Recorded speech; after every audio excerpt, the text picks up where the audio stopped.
Good evening, ladies and gentlemen. Here we are back again. For those of you who were a part of the other link, sorry about that. We did have some.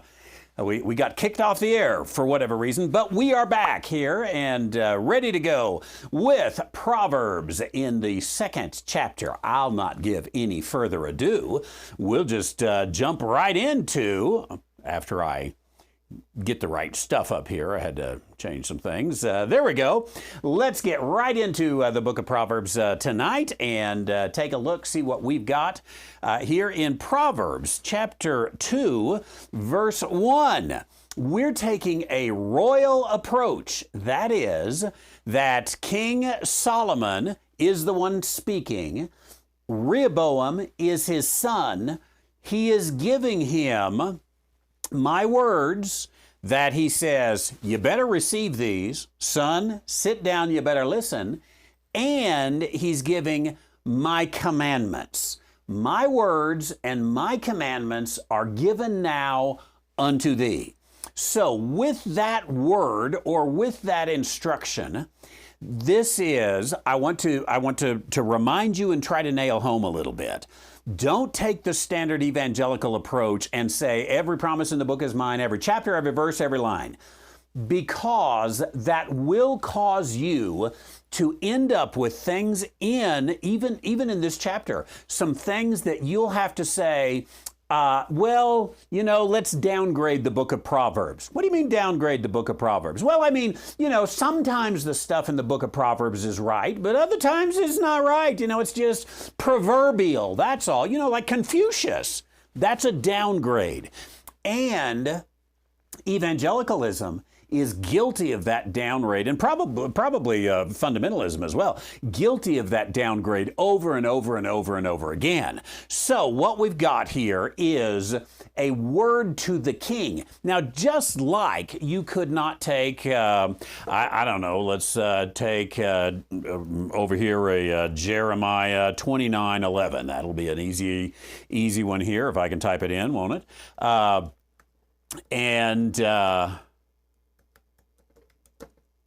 There we go. Jeremiah 29:11. I know the thoughts I have for you, thoughts to bring about,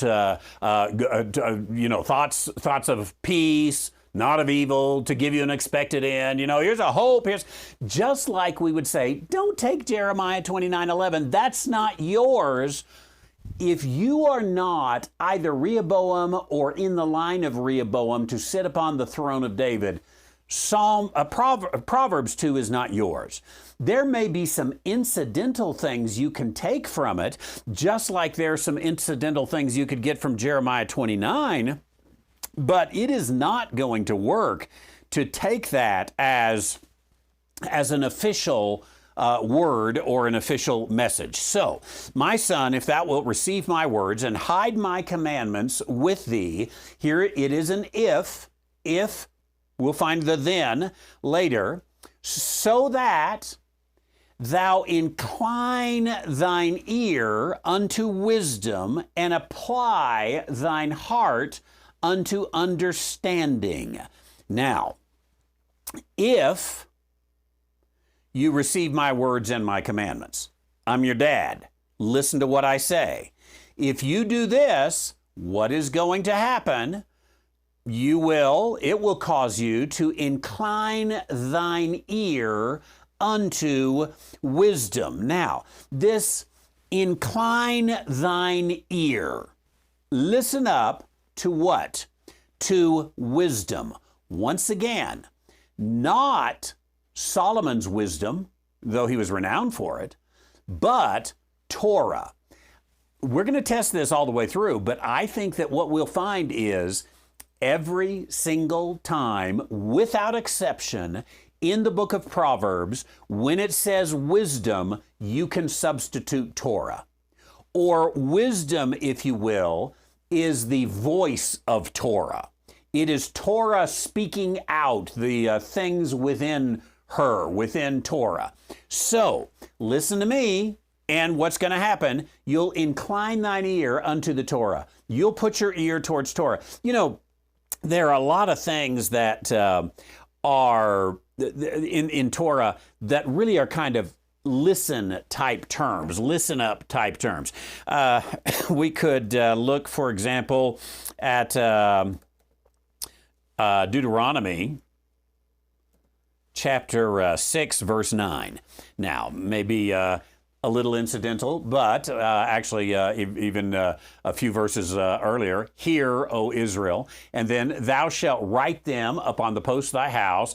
It shall be when the Lord thy God shall brought thee into the land. Okay, here's all the things. We actually started a little late here in verse 9, but all of the things that say, hey, listen to me, listen to me, listen to me. Don't forget Torah. Hey, I'm shouting out to you. Hey, write them on the posts of thy house, put them on the frontals, put them on around your arm, everywhere you can go. I want it to be Torah, Torah, Torah, Torah, Torah. Don't fail to listen to Torah. So here we come. If thou shalt incline thine ear unto wisdom. Now, again, what if we take this, let's say in the, just the general way. Oh, son, listen up to wisdom. Wisdom always has a hometown. How's that? Wisdom always comes from somewhere. Wisdom always has a context. So, if we were to go, somewhere in the Orient, there is Confucian wisdom. There is Hindu wisdom. We could get into the Middle East and we could find, Islamic wisdom. We could get into some secular zone somewhere and find, that wisdom.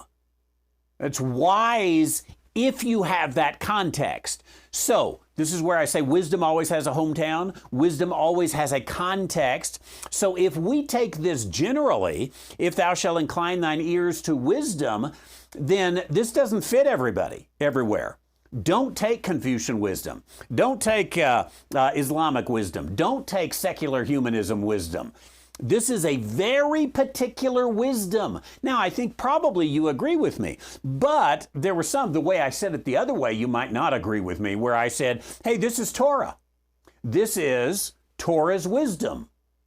Incline your ear to the things that are taught by Torah. That's what you need to understand. Some would reject that, whereas they wouldn't reject me saying, don't adopt Confucian wisdom. Now, that is to say, there has to be some sort of context, or it's just wisdom is in the eye of the beholder. So here it is, incline thine ear unto wisdom, unto Torah, and apply thine heart to understanding. Now, I think to understanding Torah, listen and obey. Listen and understand. Put it together in what is there and the understanding of it. Yea, if thou criest after knowledge and liftest up thy voice for understanding. That in a sense, that's just adding to what we've got in verse 2 right here. Hey, I want you to sort of lean in towards wisdom. I want you to put your heart there towards understanding. By the way, there is just a very practical aspect to this. And that is, you only listen to what you want to listen to, right? We have a way of tuning out everything else. So decide you want to, he's saying to the king, decide you want to listen to Torah. There's a lot of things you could choose to listen to. You decide you want to listen to Torah. And, you say, well, my heart's just not there. Well, get a heart tune-up. Change your heart. This is, there's some such truth here. I've told you, and in fact, I've got a book. If I would just hurry up and get it off of the inbox, I've got a book on how to learn. This is just a little booklet. You could use it in any area of life, and I'll send it out to you free. How to learn. And in that, I tell the story of how one day, and I can't remember the exact date, but I can remember the time of year, the place, the setting, everything about it, where I decided, lickety-split, I'm now a straight A student. And that very moment I changed, and I was a straight A student from there. Why? I applied my heart to understanding. I said, hey, I'm going to get this. This is what I do now. That's who I am. Boom. There it is. So here he says this to the king. A lot of things to the future king. A lot of things you could listen to. I want you to listen to Torah.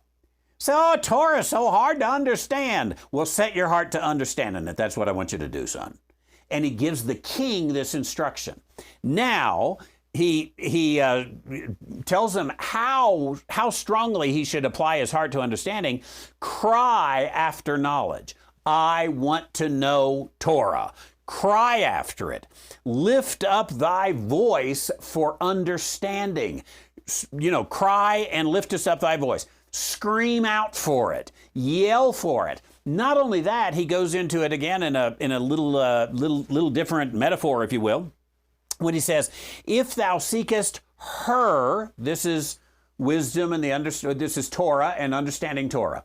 If you seek her as silver and search for her as hid treasures. Now, this is all the if. We're going to come in a moment to verse 5.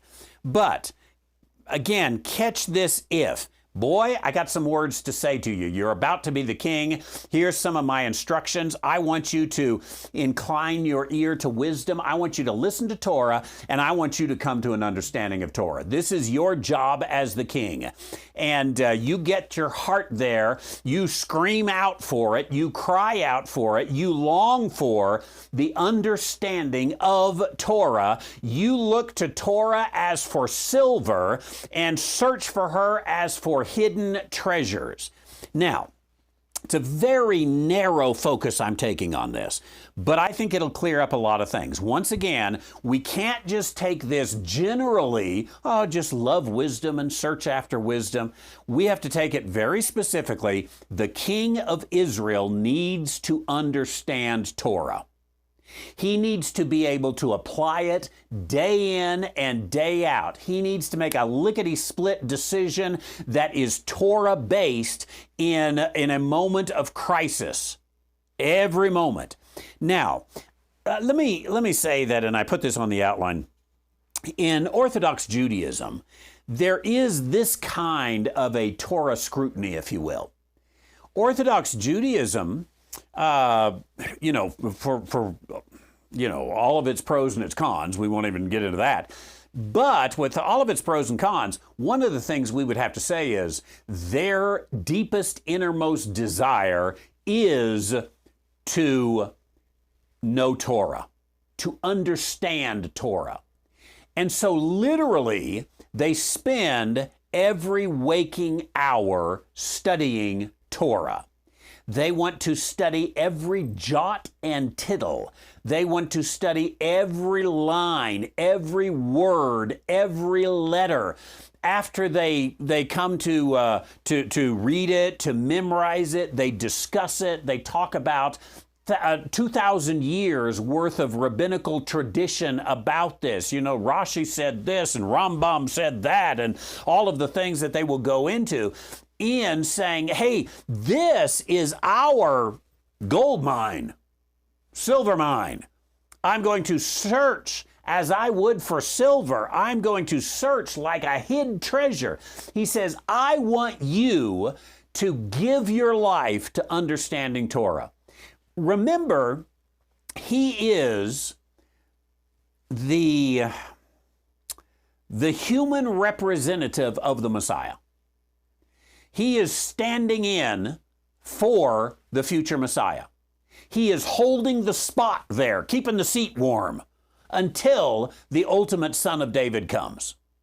And therefore, his job, more than anything else, is going to be to lead that nation in Torah. If he's going to do that, he better search for the wisdom of Torah like he would for silver and as he would for hidden treasures. So we take this again with this royal context, and I think we see that, hey, there's a danger in removing this context, is it just becomes sort of a warm good feel, it's a fun thing to memorize, and yet doesn't really have any teeth to it. Now we put some teeth to it. Here he says, then, if you love Torah and that's what you're searching for, then shalt thou understand the fear of the Lord and find the knowledge of God. Now, let's back up over here. And do you remember Proverbs chapter 1, verse 7, that says, the fear of the Lord is the beginning of knowledge, but fools despise wisdom and instruction. Now, let's just take the first part of right here. The fear of the Lord is the beginning of knowledge. Now, let's come over here. Thou shalt understand the fear of the Lord and find the knowledge of God. Now, notice you have the fear of the Lord followed by knowledge. Just like here, you have the fear of the Lord followed by knowledge. So, with that then, here's where he's come.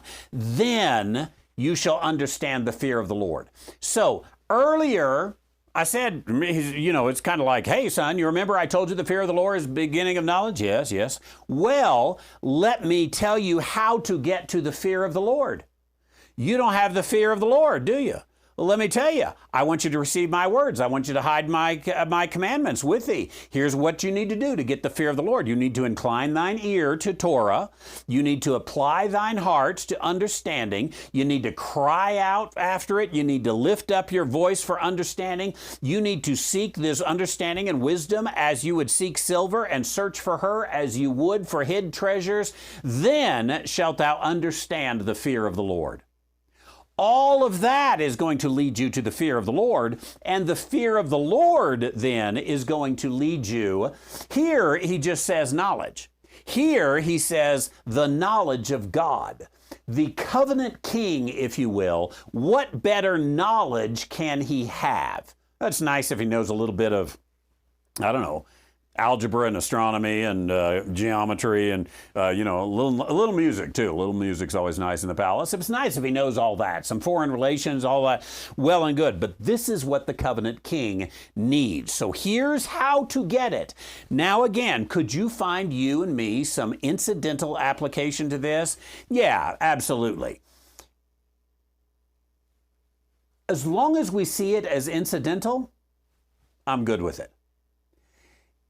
If we see this as the instruction to us, we are setting up a huge problem that is going to come get us before we're done.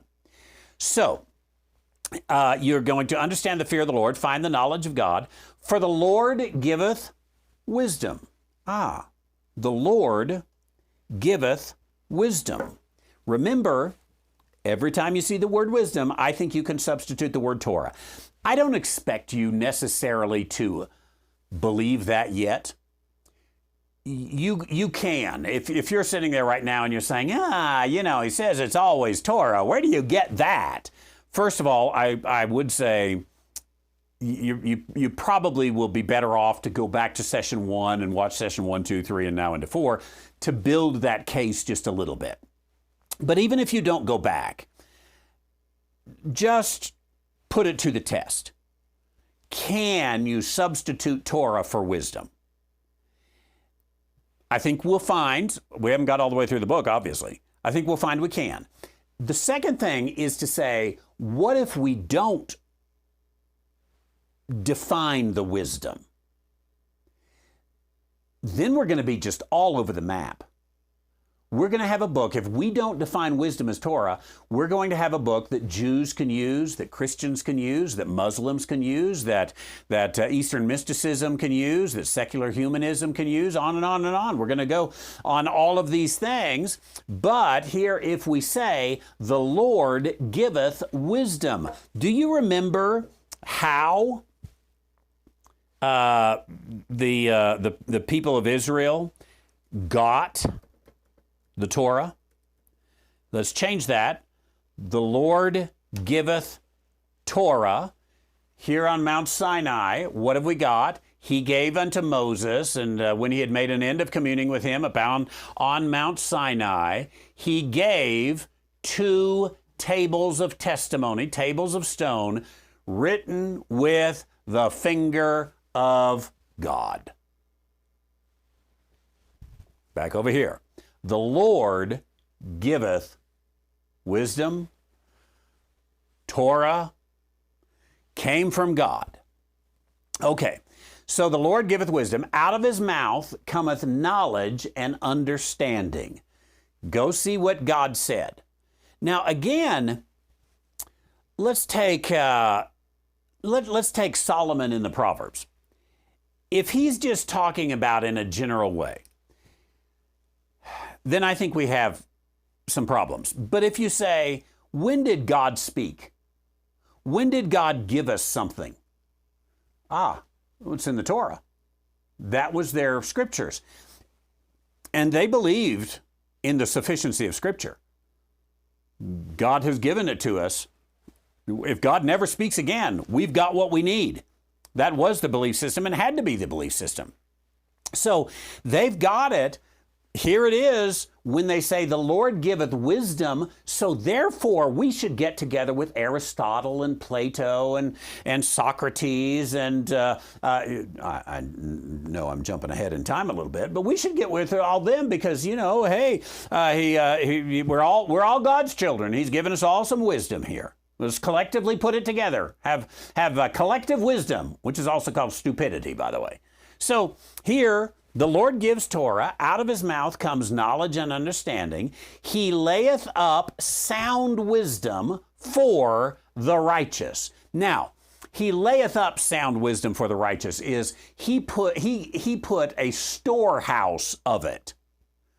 He put a treasure, not just, hey, a little drop of wisdom. There you go. No, he layeth up sound wisdom for the righteous. Gave it to them in full measure. He is a buckler to them that walk uprightly. Now, a buckler is it's a shield. It's the kind of shield, however, you would wear strapped to your arm. And so maybe it's forearm here. You can do this kind of thing. You've seen the superheroes as they fight off the fiery darts that come at them. That is a buckler. So the Word of God, or the Torah especially, we should say, is a buckler. This wisdom, a buckler to them that walk uprightly. It's the thing the king needs. He keepeth the paths of judgment and preserveth the way of his saints. Now, this is what the Lord does. But the Lord does this, keeps the paths of judgment and preserves the way of saints. He does this by this day through the king. And as goes the king, so goes the nation.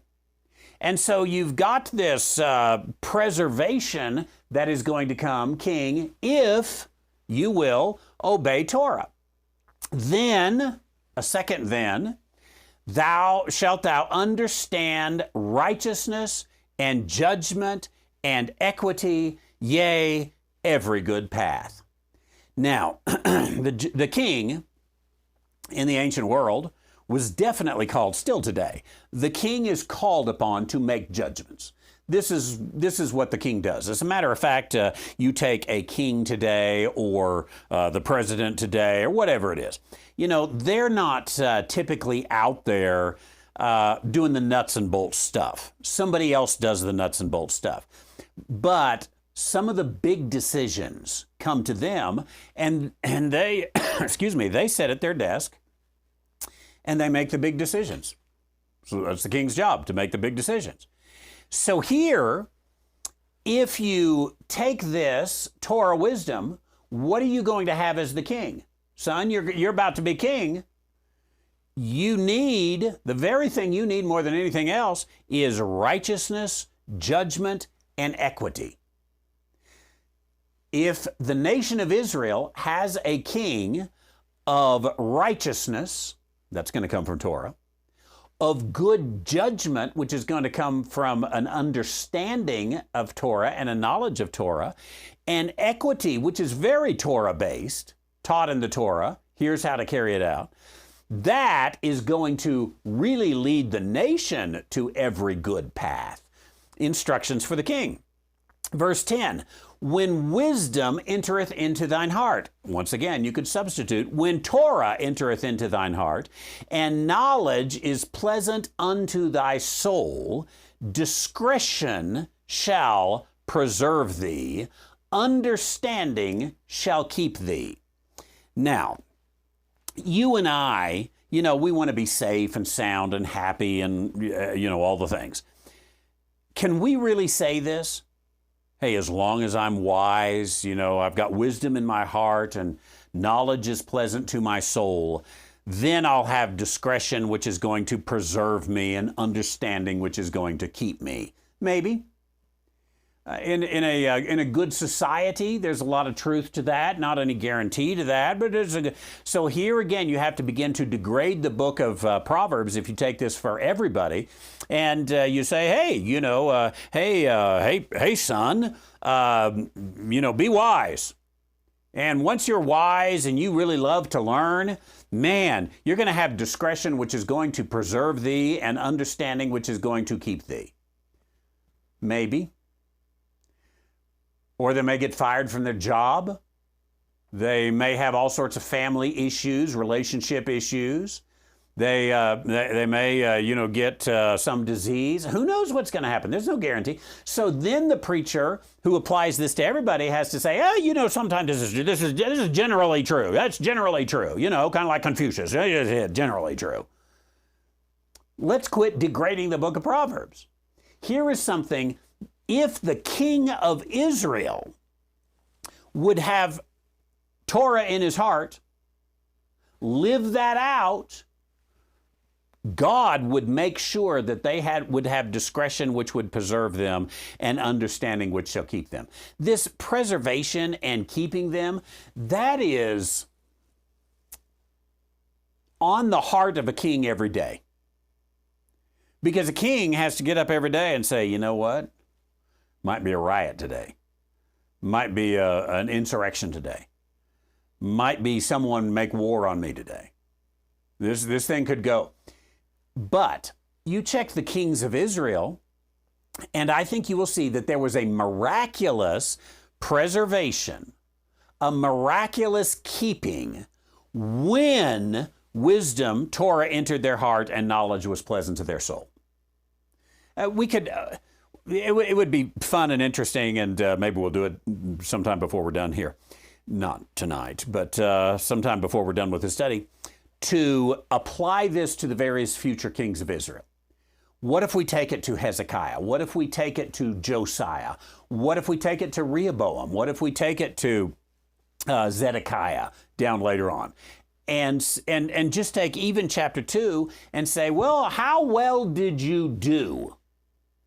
Even Josiah, when he turned to the Lord preserved and kept him.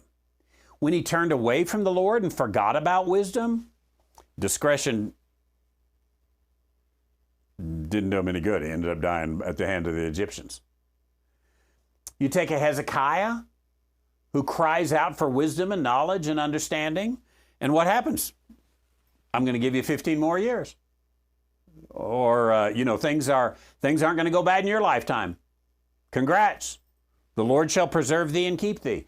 These become absolutely true when you put them into the right context. So, discretion shall preserve thee to deliver thee from the way of the evil man. Now, here we have the first deliverance, if you will. And it becomes specific in, what are we at? Verses 12 through 15, I believe. And we have the deliverance from the evil man. Now, who is the evil man? We are going to find the evil man a number of times through the book of Proverbs. When we studied the book of Psalms, I discovered that the evil man in the singular was virtually always the Antichrist. You can check that out. It's a little bit difficult for us. Here, the King James has helped us. It's a little bit difficult for us because the word evil by itself, we don't know if that's singular or plural. Now here, they have put the word man in to tell us this is singular, the evil man.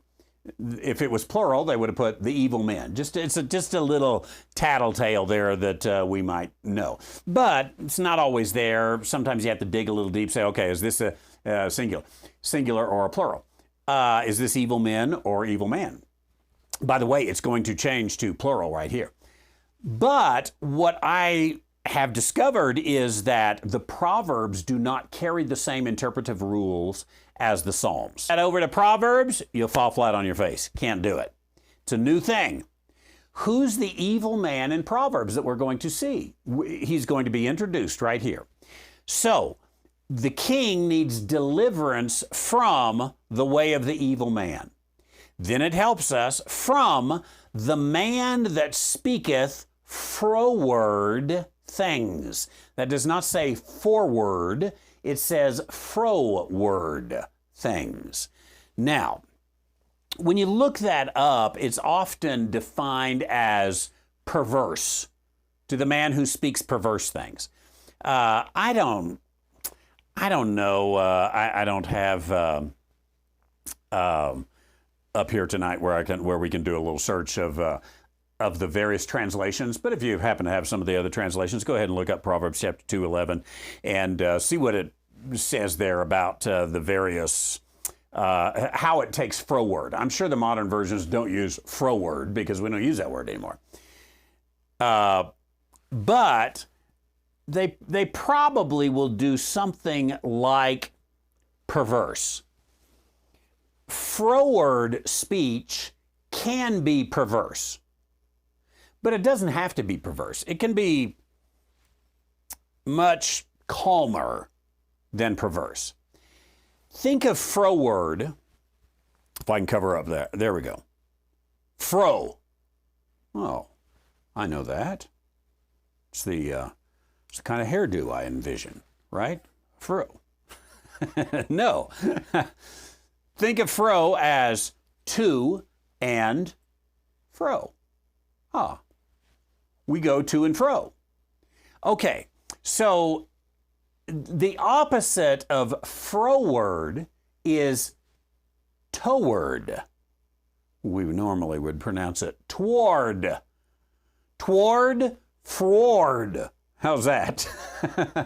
This is the opposite of toward. Now, the whole context is Torah. So the evil man is the man that speaks away from, not toward wisdom, but froward wisdom, walking away from Torah. Now, that might be perverse, or it might even be just, I don't have time for that in my life. That's the evil man. The evil man walks away from, in his speech, it's not subtle, he will say it. You know, I am not interested in Torah. Or I reject Torah. I don't read Torah. I have no desire to know what Torah says. I am not Torah observant. That is the evil man. So, the man that speaks froward things. Now, it does come into the plural right here, who, it is plural in Hebrew, who leave the paths of uprightness to walk in the way of darkness, who rejoice to do evil. Now, it moves from that one person to say, guess what? There's actually more than one. And there are those who are in a froward direction from the word, walking away from the word. They leave the paths of uprightness. I wonder in the Old Testament, if you wanted to know what the paths of uprightness were, where would you look? I bet you would go to the Torah, wouldn't you? So they verbalize, they speak froward things. They leave the paths of uprightness, not just wandering. They walk in the ways of darkness. They're gone. They're out of here. They, going further, rejoice to do evil. They delight in the frowardness of the wicked. Birds of a feather flock together. They hang out with other people who said, no, I don't need that stuff. Not interested in that. And therefore, their ways are crooked. What is, make sure I quote this correctly, Proverbs 3, verses 5 and 6, trust in the Lord with all thine heart, lean not on thine own understanding, in all thy ways acknowledge him, and what? He shall direct thy paths. He shall direct thy paths. A very literal translation, he'll make your paths straight. But here, they delight in crooked paths. Their ways are crooked. They are froward in their paths. That is, they don't even mind speaking it. I don't go the way the Lord wants me to walk. I don't go under his direction. I do my own thing. I'm done with this Torah stuff. I'm froward right out there. Okay, now the evil man ends here in verse 15. So in verses 12 through 15, you have again this evil man. Who is the evil man? He's very upfront.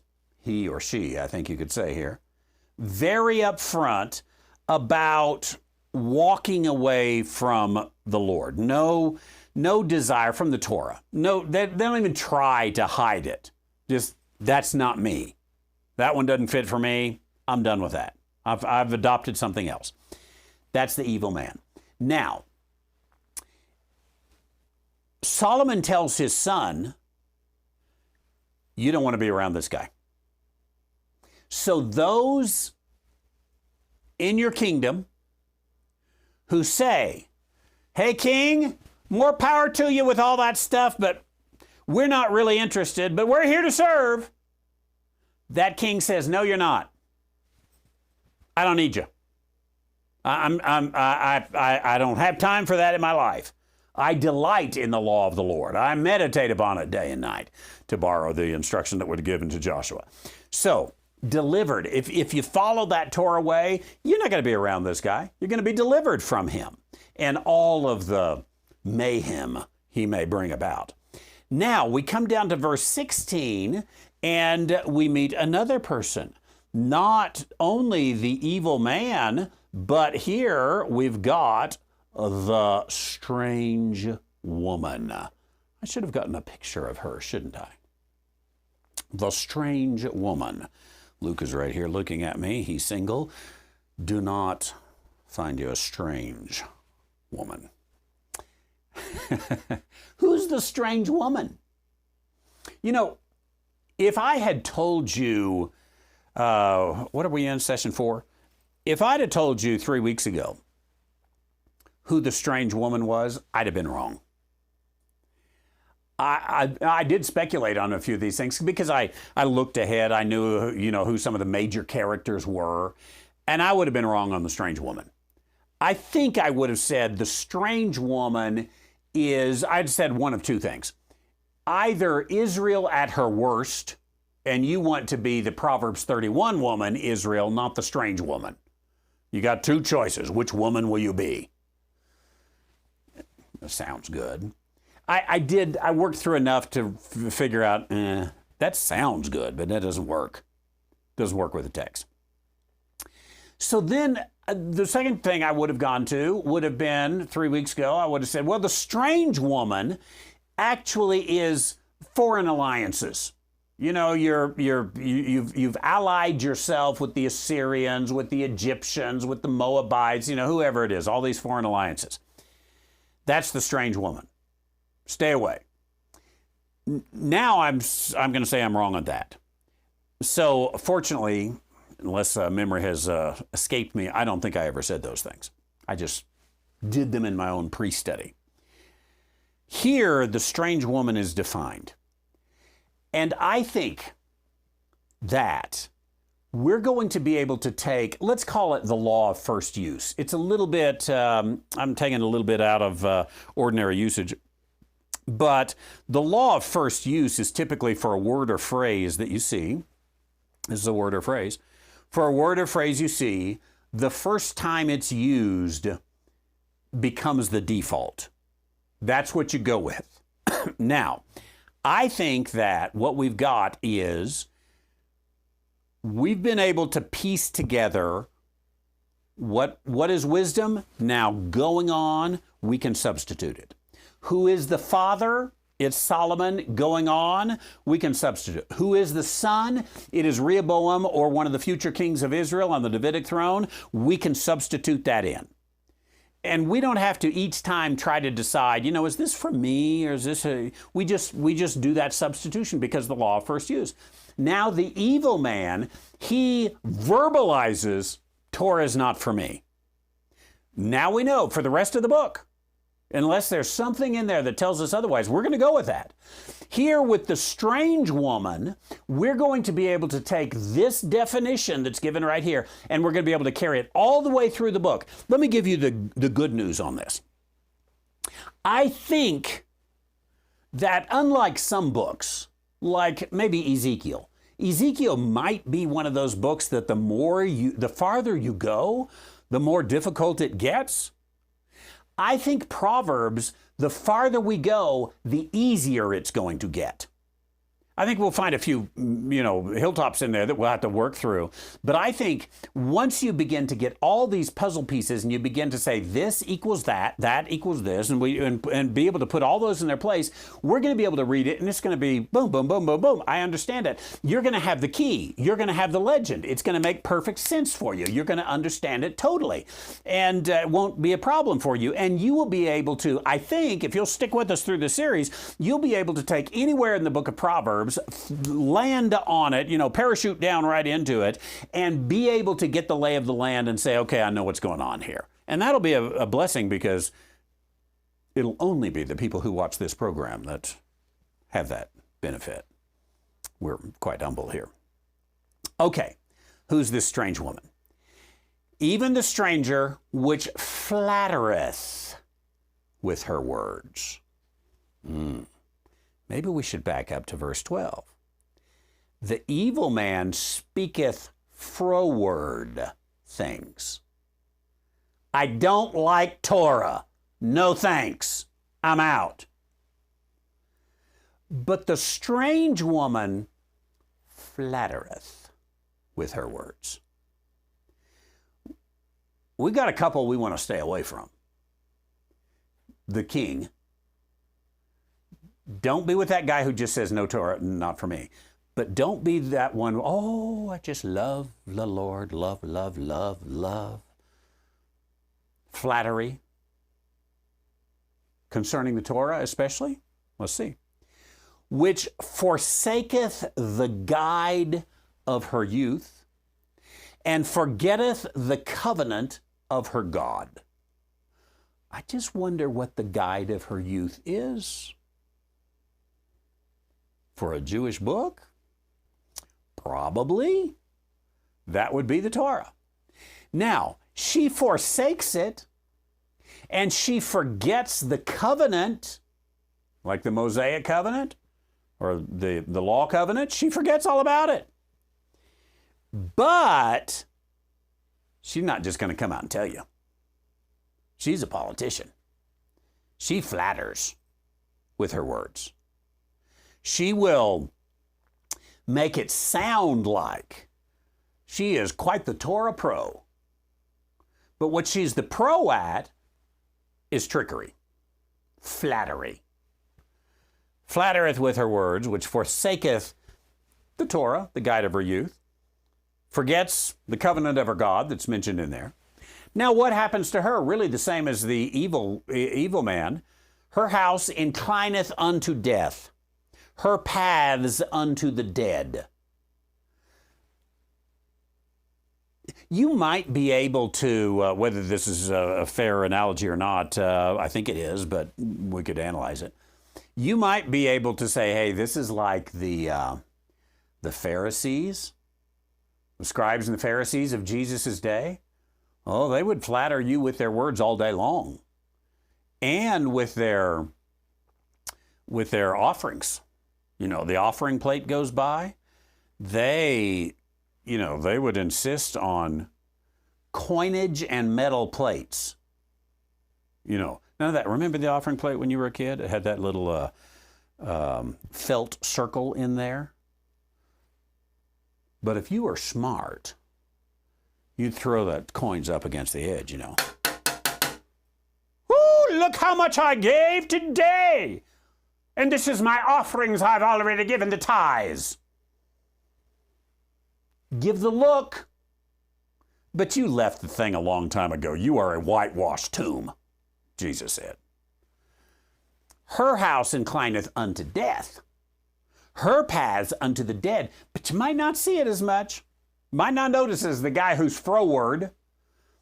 None that go unto her return again, neither take they hold of the paths of life. Now, let me say here, again, you take, what are those verses, 16 through 19 on the strange woman?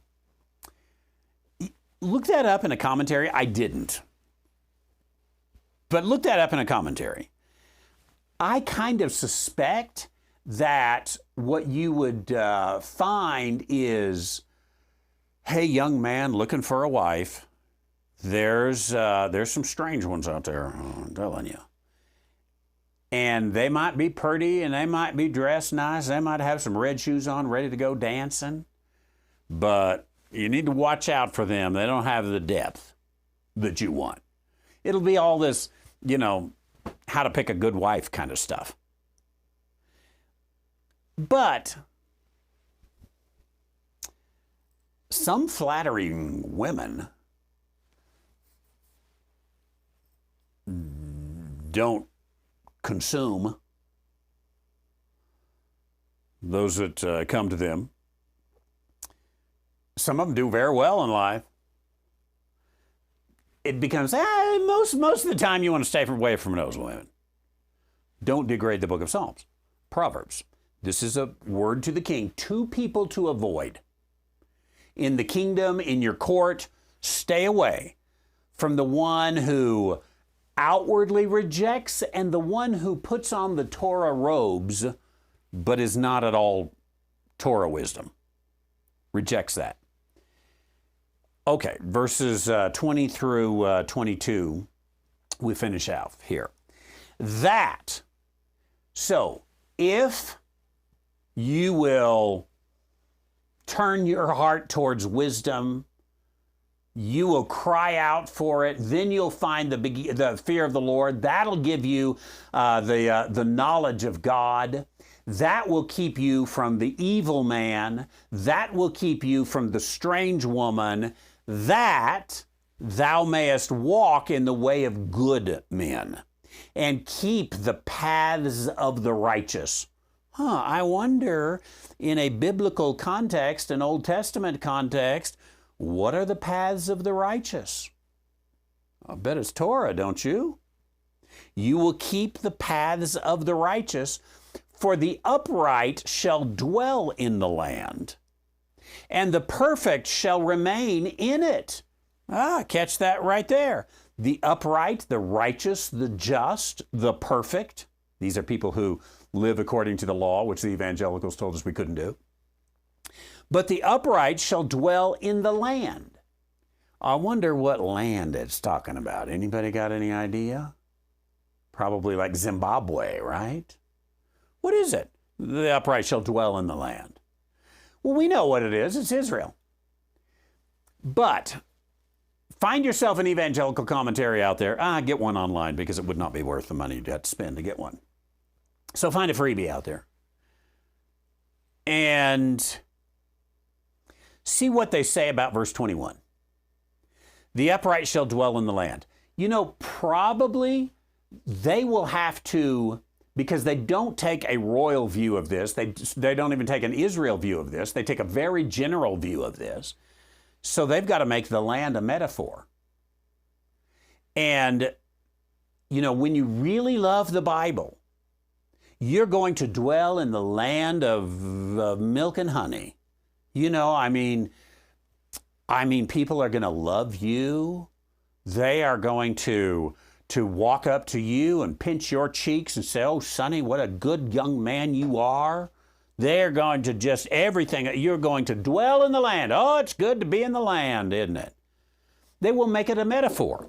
The question is, a metaphor for what? Well, it depends on who you talk to. If you're not careful, you make it a metaphor for heaven. There's a land that is fairer than day, and by faith we shall see it afar. The upright shall go to heaven. There's a lot of works up above this, isn't there? If, then you get to go to heaven. At least they would have, if they're going to make this a metaphor for heaven, they at minimum need to say, that's not our dispensation. Because ours is by grace through faith. So I say, quit taking it as a metaphor. One of my key principles, fundamental principles, is if you can take it literally, do it. Just stop right there and say, okay, I got it.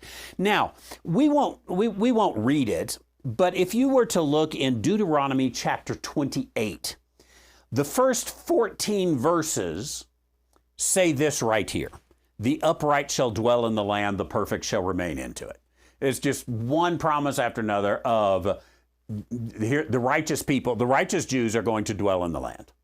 They're going to stay there. But the last part of the chapter goes on with verse 22, where it says here, but the wicked shall be cut off from the earth, and the transgressors shall be rooted out of it. Let's start at the end here, rooted. It's the idea of taking we'll say a shovel, it could be a spike, anything, and pulling a weed out. You stick it down there and you just pluck it, pluck it out. So the transgressors shall be plucked out. Now, plucked out of the earth. One of the things that you should know is that both in Hebrew and in Greek, this is Hebrew, but in Hebrew, the word for land and the word for earth is the same word. Same word, same form. So it could be the upright will dwell in the land, the wicked will be cut off from the land. Do you know if you read Deuteronomy chapter 28, verses 15 and on, 1 through 14 are the perfect are going to dwell in the land. 15 through 68 are, if you're wicked, you're going to be sent out. You're going to be cast around to the ends of the earth. Your life is going to hang in the balance.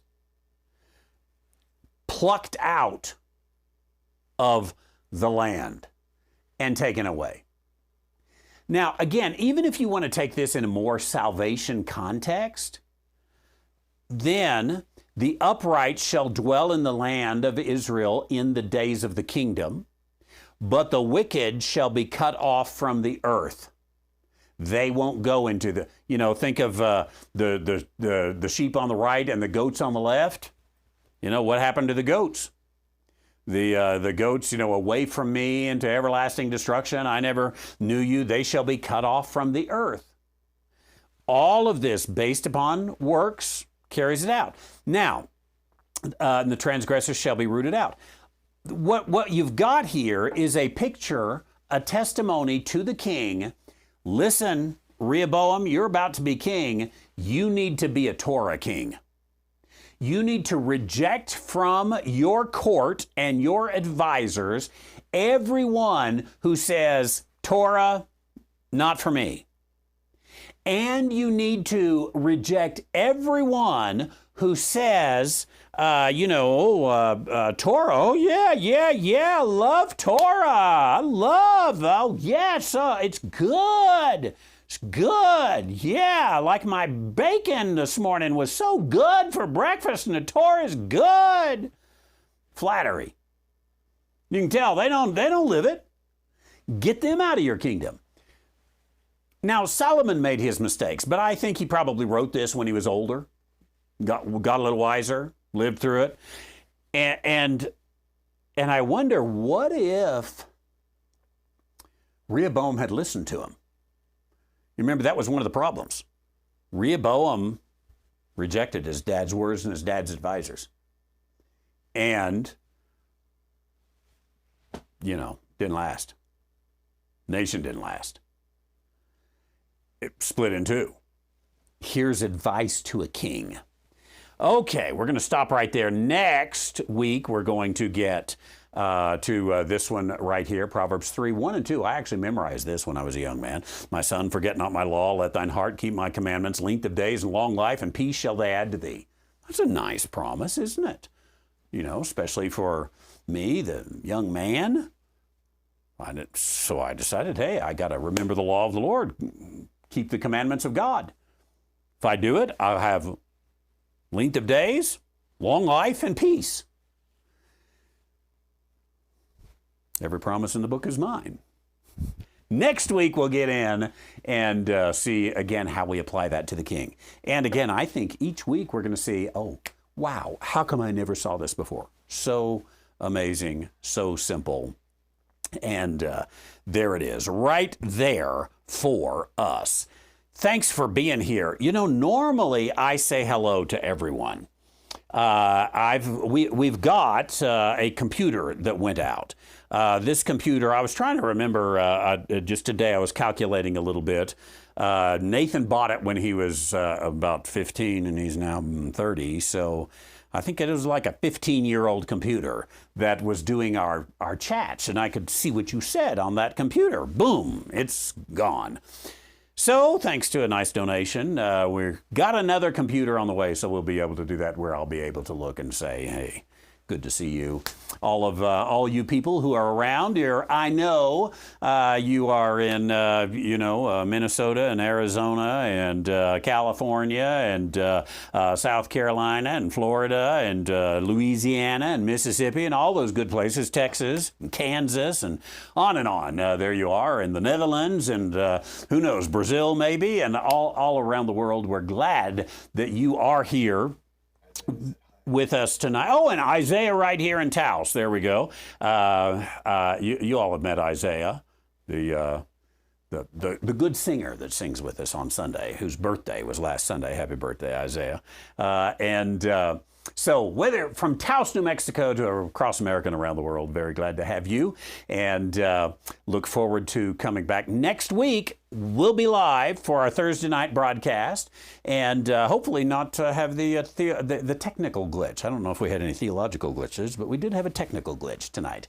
And sorry that we had to restart that tonight. But those of you watching archived, you don't even know it, do you? Thanks for being here with us. Let me lead us in a word of prayer before we go from here. Heavenly Father, we're grateful for your watch care, your blessing for us. Grateful for a little key, a legend to understand what the book of Proverbs is about and begin to make some sense for it so that we don't have to downgrade it. We don't have to make it just a book of things that are sometimes true, but we can understand its truth completely as it is given in the promises to Israel. We rejoice in this and just pray that you would give us a blessing as we continue to study the book of Proverbs. Thank you for these in our ministry and the love that they do have for the word and to understand the word rightly divided. Encourage them tonight. We ask this in Jesus' name. Amen. Hey, I'll be back Sunday. Well, I'll be back tomorrow for Ask the Theologian, but also on Sunday, I've got a new little 945 series of random stuff. I've been making a list of things that hey, I'd like to study that someday. So that's 945. We had been having the Is It So series, done with that now. And that book will be out soon, hopefully, if I get on it. I've written the book. I just need to, tie a bow around it and be done with it. And then we'll also conclude this Sunday the dispensation series with the eternal age I don't know if I've ever preached a sermon on the new heaven and new earth. I may have, but we'll do that this Sunday, and that'll be fun as well.